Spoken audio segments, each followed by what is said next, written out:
तो दोस्तों आज हम फिर से आपके लिए लेकर आए हैं देश दुनिया की सभी ताजा बड़ी खबरें। फटाफट एक एक कर विस्तार से आज आपको बताएंगे, तो वीडियो को अंत तक जरूर देखें। दोस्तों वीडियो बनाने में हमें काफी मेहनत लगी है, तो वीडियो को दिल से लाइक कर दीजिए। दोस्तों पहली खबर में आपको बता दें कि गुजरात में विधानसभा चुनाव से पहले भाजपा को लगा करारा झटका। गुजरात के राज्यपाल ने हिंदुओं को बताया नंबर 1 का ढोंगी, गाय पर भी दिया है विवादित बयान, भाजपा को बड़ा झटका।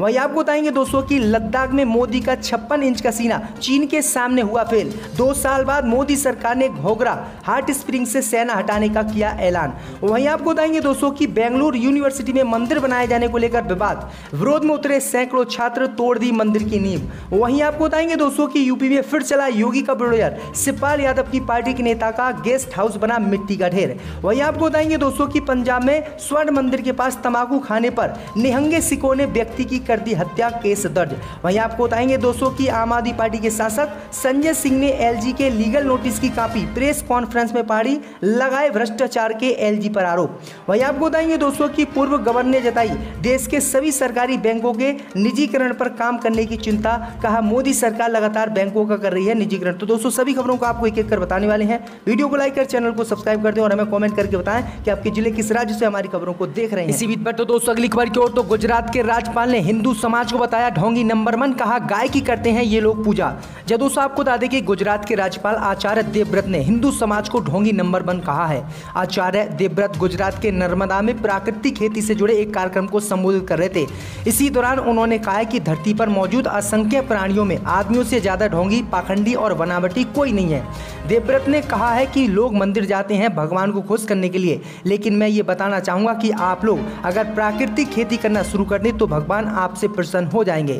इसी दौरान उन्होंने गौ माता को लेकर भी हिंदुओं पर निशाना साधा। आचार्य देवव्रत ने कहा है कि तुम लोग गौ माता की जय बोलते हो, तुम उसकी पूजा करते हो, तिलक लगाते हो, घंटी बजाते हो, लेकिन अगर दूध नहीं देती है तो उसे घर से बाहर निकाल देते हो। गौ माता की जय हो। उन्होंने कहा कि इसलिए मैं कहता हूं कि हिंदू समाज ढोंगी नंबर 1 है और हिंदुओं से ज्यादा कोई भी ढोंगी नहीं है। तो ये बड़ी अपडेट आई दोस्तों कि गुजरात में विधानसभा चुनाव से पहले राज्यपाल का इस तरह का बयान भाजपा के लिए मुसीबत खड़ी कर रहा है। इसी बीच पर तो दोस्तों अगली खबर की ओर, तो कर्तव्य पथ के उद्घाटन में मिले न्योते को लेकर बीजेपी पर भड़की ममता बनर्जी। जब दोस्तों आपको बता दें कि गुरुवार को प्रधानमंत्री मोदी कर्तव्य पथ का उद्घाटन करने जा रहे हैं। साथ ही इंडिया गेट पर आज स्वतंत्रता सेनानी नेताजी सुभाष चंद्र बोस की प्रतिमा का भी अनावरण करेंगे। आज के इस कार्यक्रम में शामिल होने के लिए पश्चिम बंगाल की सीएम ममता बनर्जी को भी आमंत्रण भेजा गया है, लेकिन उनके शामिल होने की संभावना कम है, क्योंकि उन्होंने कोलकाता में एक जनसभा को संबोधित करते हुए नाराजगी जताते हुए कहा कि क्या मैं बंधुआ मजदूर हूँ। ममता ने अपने बयान में कहा है कि उन्हें बुरा लगता है कि वे अब दिल्ली में नेताजी की मूर्ति बना रहे हैं। साथ ही उन्होंने सवाल क्या है कि पहले से मौजूद मूर्ति का क्या है। उन्होंने आगे कहा है कि उन्हें एक सचिव का पत्र मिला है जिसमें कहा गया है कि पीएम आज प्रतिमा का उद्घाटन करेंगे और कार्यक्रम शुरू होने से पहले आप वहां रहें। क्या मैं उनकी बंधुआ मजदूर हूं? ममता बनर्जी ने साफ तौर से कहा है कि 2024 के लोकसभा चुनाव में हम मोदी को सत्ता से हटाने के लिए हर किसी पार्टी से गठबंधन करेंगे और सभी विपक्षी पार्टियों को एक करेंगे। तो ये बड़ी अपडेट आई दोस्तों की मोदी को बड़ा झटका ममता बनर्जी ने ही दे दिया। इसी बीच पर तो दोस्तों अगली खबर की ओर, तो लद्दाख में चीन ने छोड़ा अरियल रवैया। 2 साल बाद घोघरा हॉट स्प्रिंग से हटने को तैयार, इंडियन आर्मी भी हटेगी पीछे। जब दोस्तों आपको बता दें कि भारत और चीन के बीच पिछले 2 साल से तनाव देखने को मिल रहा है। पूर्वी लद्दाख वाले इलाके में तो स्थिति ज्यादा चिंताजनक रही। अब उस स्थिति में सुधार लाने के लिए दोनों भारतीय और चीनी सेना ने पूर्वी लद्दाख के घोघरा हॉट स्प्रिंग के क्षेत्र में पीछे हटना शुरू कर दिया है। जारी बयान में बताया गया है कि 8 सितंबर को भारत और चीन के बीच में 16 दौर की बातचीत हुई थी। फैसला लिया गया है कि घोघरा हॉट स्प्रिंग के क्षेत्र से सेना पीछे हटेगी, इस बॉर्डर पर शांति बनी रहेगी। अब ये फैसला भी तब लिया गया है जब अगले हफ्ते एससीओ की अहम बैठक होने वाली है। उस बैठक में मोदी और चीन के राष्ट्रपति शी जिनपिंग मौजूद रहेंगे। कहा तो ये भी जा रहा है कि भारत और चीन की वहां पर द्विपक्षीय बैठक भी हो सकती है। तो ये बड़ी अपडेट आई दोस्तों कि भारतीय सेना को भी अपने क्षेत्र से पीछे हटने पड़ेगा और जो चीन की सेना ने हमारे क्षेत्र पर कब्जा कर रखा है वो सिर्फ उसी से हटेगी। तो ये बड़ी अपडेट आई दोस्तों कि मोदी ने चीन के सामने घुटने टेके। इसी बीच पर तो दोस्तों अगली खबर की ओर, तो बेंगलुरु यूनिवर्सिटी में मंदिर बनाने को लेकर विवाद, विरोध में उतरे सैकड़ों छात्र, तोड़ दी मंदिर की नींव। जब दोस्तों आपको बता दें कि कर्नाटक के बेंगलुरु में यूनिवर्सिटी में एक बड़ा विवाद खड़ा हो गया है। यहाँ परिसर के भीतर एक मंदिर बनाए जाने को लेकर छात्र विरोध में उतर आए हैं। छात्रों का एक समूह इसे लेकर लगातार विरोध प्रदर्शन कर रहा है। वहीं उनकी मांग है कि यहाँ मंदिर की जगह लाइब्रेरी बनाई जाए। सैकड़ों की संख्या में छात्रों ने गुरुवार को मंदिर बनाए जाने के खिलाफ प्रदर्शन किया। अचानक से शुरू हुआ ये प्रदर्शन तीव्र हो गया और छात्रों ने मंदिर की नींव को तोड़ दिया और निर्माण कार्य में बाधा डाली। मामला दरअसल एक सड़क के चौड़ीकरण और मंदिर के यूनिवर्सिटी परिसर में शिफ्ट होने कहा है, मैसूर रोड पर एक गणेश मंदिर हुआ करता था। ये जन भारती कैंपस में पड़ता था। सड़क के चौड़ीकरण के चलते यूनिवर्सिटी को मंदिर ध्वस्त करना पड़ा और इसे अलग जगह पर शिफ्ट करने के लिए मजबूर होना पड़ा। मंदिर को इस तरह परिसर के अंदर शिफ्ट करने का कुछ छात्र समूह विरोध कर रहे हैं। विरोध कर रहे छात्रों की मांग है कि मंदिर की जगह पर लाइब्रेरी का निर्माण किया जाए। इसलिए छात्रों ने मंदिर की नींव के निर्माण में बाधा डाली और मंदिर को तोड़ दिया। इसी बीच पर तो दोस्तों अगली खबर की ओर तो यूपी में फिर चला योगी का बुलडोजर। शिवपाल सिंह यादव की पार्टी के नेता का गेस्ट हाउस बना मिट्टी का ढेर।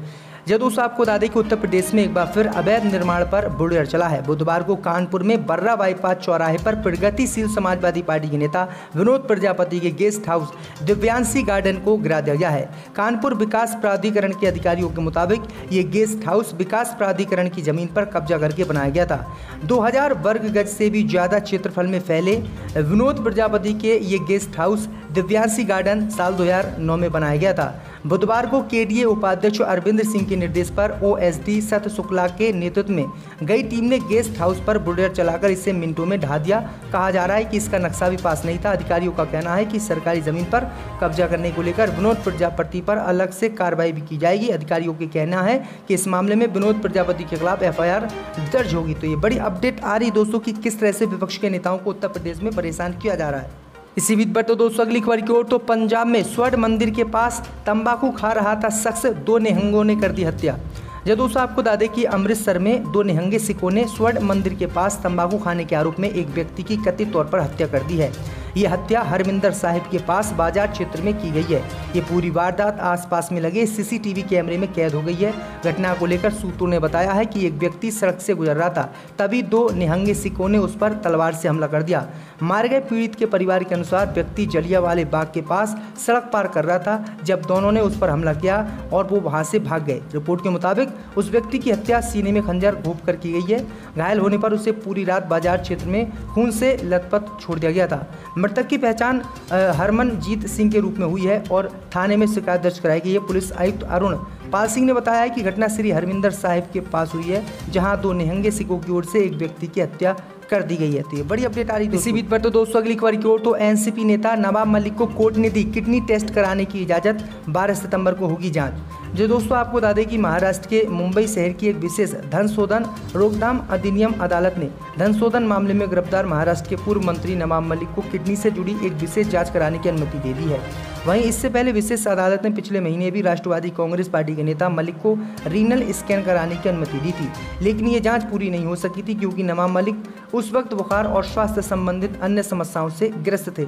आपको बता दें कि रीनल स्कैन एक यूनिकुलर इमेजिंग टेस्ट है जो किडनी का आकार, माप और उसके कार्य की जांच करने के लिए किया जाता है। इसके साथ ही ये जांच किडनी में रक्त प्रवाह की जांच करने के लिए भी की जाती है।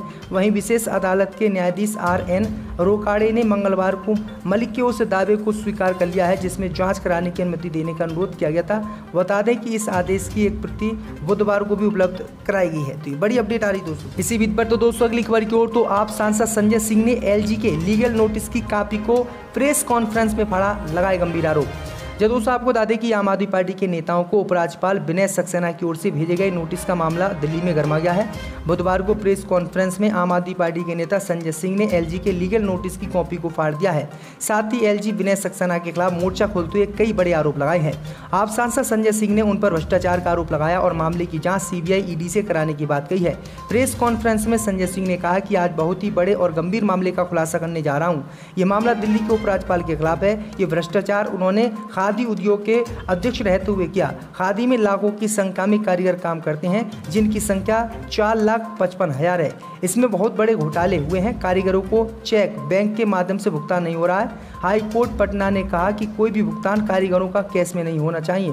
2017 में पटना हाई कोर्ट ने कहा कि कोर्ट भी पेमेंट कैश में नहीं होनी चाहिए। 2017 में KVIC के एक पत्र से साफ पता चलता है कि पेमेंट कैश के माध्यम से होती रही और इन्होंने करोड़ों रुपए का घोटाला किया। तो ये बड़ी अपडेट आई दोस्तों की आम आदमी पार्टी ने भी अब LG पर जो गंभीर आरोप लगा दिए। इसी बीच पर तो दोस्तों अगली खबर की ओर तो देश के पूर्व गवर्नर ने जताई चिंता, देश की सभी सरकारी बैंकों के निजीकरण पर करना होगा काम।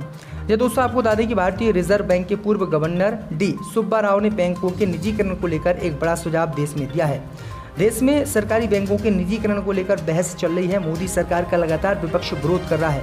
वहीं पूर्व गवर्नर D सुब्बा राव ने सभी बैंकों के निजीकरण के लिए सरकार को एक रूपरेखा तैयार करने का सुझाव दिया है। सुब्बाराव ने कहा है कि सार्वजनिक क्षेत्र के बैंकों के निजीकरण के लिए ज़्यादा बड़ा दृष्टिकोण अपनाने की जरूरत नहीं है। उन्होंने कहा कि हमारे पास सभी सरकारी बैंकों का निजीकरण करने के लिए 10 साल की समय सीमा में एक रूपरेखा होनी चाहिए। इससे सभी स्थिति का अनुमान लग सकेगा। सरकार को सार्वजनिक क्षेत्र के बैंकों को कंपनी का रूप देने के बारे में भी सोचना चाहिए ताकि वे समान रिजर्व बैंक विनियमन के दायरे में आ जाएं। सरकारी बैंकों के निजीकरण से भारतीय अर्थव्यवस्था पर 2 तरीके से असर होगा। उन्होंने कहा है कि सार्वजनिक क्षेत्र के बैंक सामाजिक उद्देश्यों को चलाने के दायित्व से मुक्त होकर निजी बैंकों की तरह अधिक से अधिक मुनाफा कमाने का प्रयास कर सकेंगे। इससे बैंकिंग प्रणाली में सुधार होगा, लेकिन इससे फाइनेंशियल इंक्लूजन और प्रायोरिटी सेक्टर लोन प्रभावित हो सकते हैं।